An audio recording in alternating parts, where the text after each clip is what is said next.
What if an ordinary shoe could carry the memory of an entire village? Not just dust from the road, not just marks from travel, but names, voices, footsteps, dreams, the laughter of children, the wisdom of elders, the rhythm of markets, the silence of long paths taken before sunrise. This shoe may look like a work of fantasy, but hidden inside its painted towers, tiny figures and winding village streets is something deeply human, the story of movement, memory and belonging. To understand it, imagine a village somewhere in Africa. Not a village from a map, but a village from memory.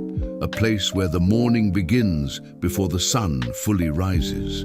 Where smoke climbs gently from cooking fires. Where roosters call across quiet compounds. Where women arrange goods for the market.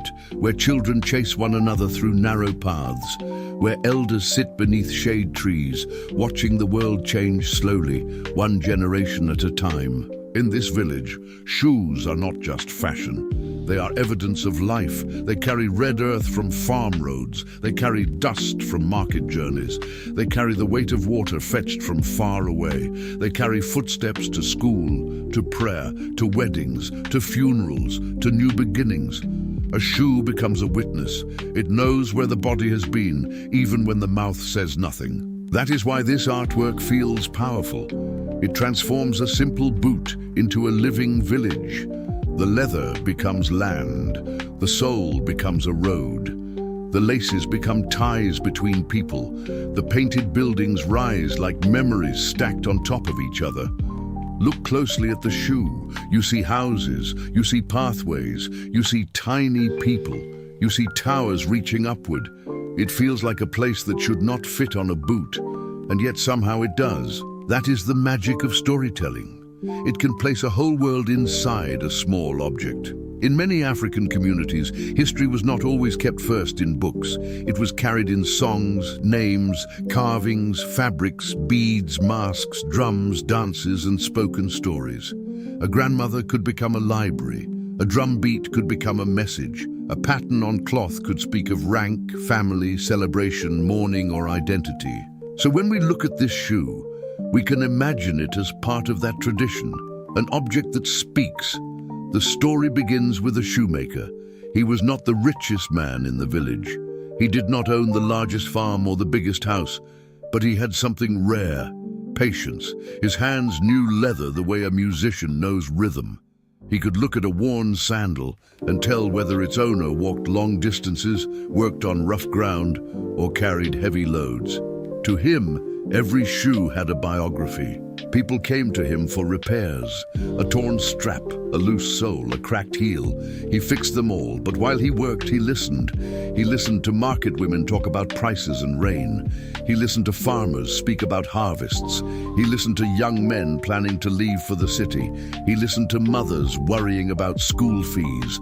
He listened to elders remembering the village as it used to be, before new roads, new phones, and new ambitions changed the rhythm of life. One day, he looked at the pile of old shoes in his workshop and realized something. The village was walking away from itself. The children wanted the city. The traders wanted bigger markets. The young people wanted new names, new clothes, new lives. There was nothing wrong with dreaming bigger, but the shoemaker worried that if everyone ran forward too quickly, they might forget the ground that first held them. So he decided to make one shoe that would remember. He took an old boot, strong, worn, imperfect, not new, not polished, not untouched. Because memory is not smooth, culture is not always clean and perfect. Real history carries scratches, it carries repairs, it carries dust, it carries survival.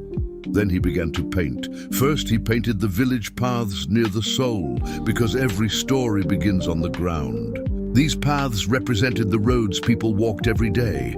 To the river, to the farm, to the market, to the next village, to school, to worship, to work. Then he painted the houses. Small homes with personality, some close together, some hidden behind trees, each one representing a family, a lineage, a private world of meals, arguments, celebrations, and dreams. Then came the people. Tiny figures, each one almost too small to notice at first. But that is the point. In a village, no life is truly small. The woman selling food at the market is part of the village story. The child carrying a book is part of the story. The elder leaning on a walking stick is part of the story. The traveler returning after many years is part of the story. On this shoe, the village is not empty architecture. It is alive because people are there. Then the shoemaker painted towers and castle-like structures, rising higher and higher up the boot. At first, some villagers asked him, "Why are you painting castles?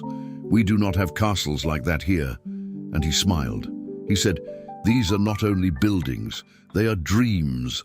The towers represent imagination.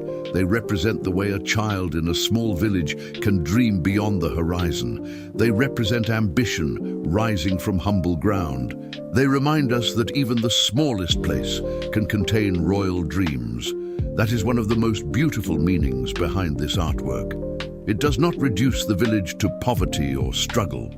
It shows the village as a kingdom of memory, a place of beauty, a place of identity, a place worthy of being painted with grandeur. The boot itself becomes a bridge between reality and fantasy. The bottom is rough, earthy, practical. It reminds us of labor, roads, and survival. But the upper part rises into painted wonder, towers, skies, colors, and imagination. That movement from soul to sky tells a deeper story, from where we stand to where we dream. This is why the shoe matters. It is not just about a village in Africa. It is about every place people leave behind, but never fully forget. It is about migration. It is about memory.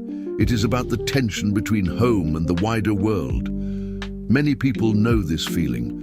You grow up in one place, but life pulls you somewhere else. You move to a city, you move to another country, you build a new future, you learn new systems, new languages, new habits. But somewhere inside you, there is still a road from home. There is still a sound, a smell, a voice, a childhood image that follows you. This shoe represents that invisible road. The laces also carry meaning. They tie the boot together, but symbolically, they tie generations together. Parents to children, elders to youth, ancestors to descendants, past to future. Without laces, the shoe opens and loses its shape. Without memory, a people can lose part of their identity. The rotating museum stand adds another layer to the story. As the shoe turns, you do not see everything at once. One side shows one village scene. Another side reveals another detail. The back may show hidden trees, secret pathways, or buildings you missed before. That is how culture works too. You cannot understand a people from one angle. You must keep looking, you must keep listening, you must allow the story to turn.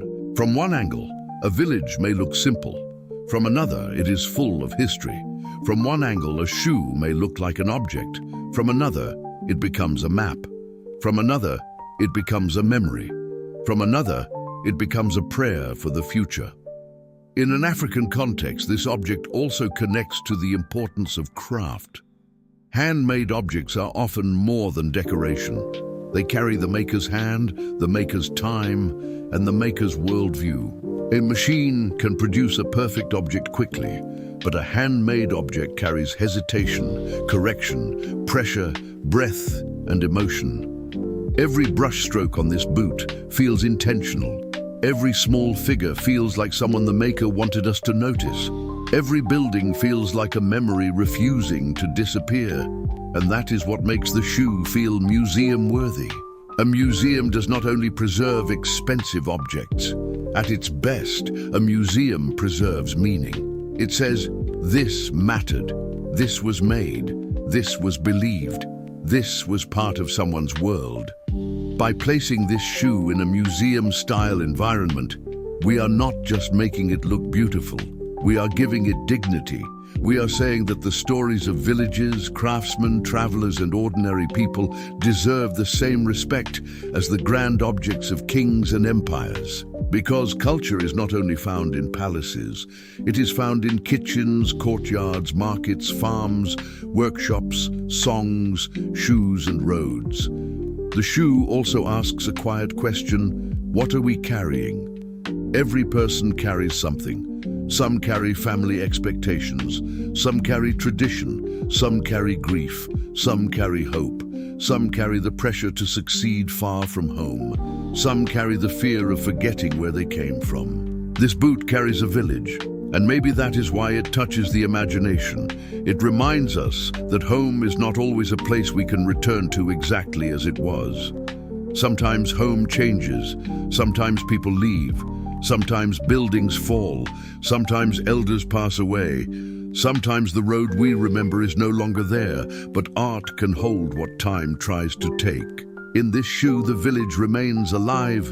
The children still move through painted streets, the rooftops still glow, the towers still rise, the paths still connect, the story still walks. And if this shoe could speak, perhaps it would say, do not forget the road that shaped you. Do not be ashamed of small beginnings. Do not think your village is too ordinary to become art. Do not let the world convince you that beauty only belongs to distant places. Because sometimes the greatest kingdom is the one you carry inside your memory. This is the story of the shoe that carried a village, a symbol of African memory, imagination, craftsmanship, and the journey between where we come from and where we are going. It is a reminder that every step has history, every road has witnesses, every culture has stories waiting to be seen from a new angle. And this shoe, standing quietly on a museum table, rotating slowly under warm gallery lights, invites us to look again, not just at the object, but at the people behind it, the village inside it, and the memories it refuses to let disappear.